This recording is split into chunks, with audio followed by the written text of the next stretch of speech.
Colin Kaepernick left a legacy in the National Football League that the country thought would die with his career. Unfortunately, the start of the new season brought it back and was worse than before, with multiple millionaire players following in his anti-American footsteps. Marshawn Lynch came out of retirement from the Seattle Seahawks to disrespect the country at his first preseason game with the Raiders.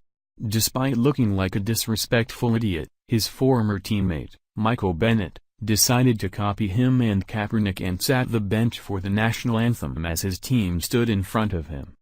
In the same weekend, Eagles safety Malcolm Jenkins came forward to let all of his fans know what to expect this season, aligning himself with the now unemployable Kaepernick.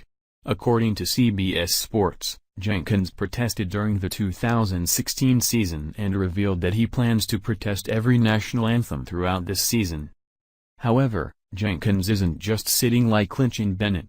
He's stepping up his sick show of disrespect by raising his fist over his head, like those within the Black Lives Matter and Black Panthers movement do. This has all happened just in the first weekend of the preseason, and there are 6 more months of anti-American antics to go if this is allowed to continue. The start of this has sparked demands from infuriated citizens to stop it by financial punishment or ban from playing in games. People want to see the NFL do the right thing, putting a precedence on patriotism over the sport. Now, the NFL Commissioner Roger Goodell has finally spoken on the matter, making an announcement that's pissing people off worse than what these entitled players are doing on the sidelines. The commissioner had the opportunity to condemn the actions of these players but instead, put the problem on the fans who are furious about it. Rather than punishing the athletes who are abusing their platforms, Goodell is calling for Americans to be more understanding of what they are trying to say with their protests.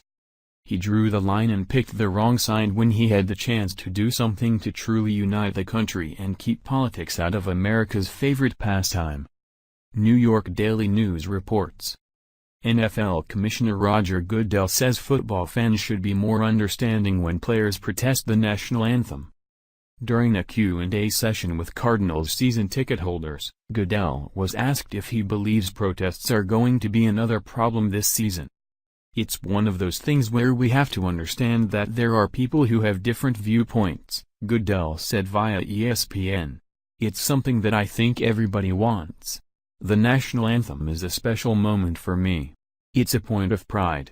That is a really important moment, but we also have to understand the other side, that people do have rights, and we want to respect those." Goodell knows that this controversial stance is going to bring about some backlash and has apparently accepted that fact even though it's a huge risk to the NFL. Downtrend didn't put it lightly what this exactly means for Goodell and the NFL. The league has invested a lot of resources into presenting itself as a patriotic organization over the years and has seen it all go up in smoke due to a small amount of oppressed multimillionaires rallying around a locker room pariah as if he was Mohandas F. Gandhi, Downtrend reported. There is going to be an immense backlash coming if enough black players choose to go rogue with some sort of ugly protest, strike or statement that further rubs raw the sores of racial discontent. Or more precisely, rubs salt into the already raw sores that exist because of Kaepernick's recalcitrance and Goodell's incompetence. The commissioner put the final nail in the coffin for this football season with his acceptance of these protests and refusal to demand respect out of these guys who get paid millions to play a game. Many Americans aren't afraid to protest as well and will do so by boycotting the NFL. There's a lot more that people can do with their time than sit around and give these players the attention they so desire with their protests. We'll see how important this message is to these people when they arrive on Sunday to play in a practically empty stadium. Thank you for watching. If you enjoyed this video, then please subscribe to my channel.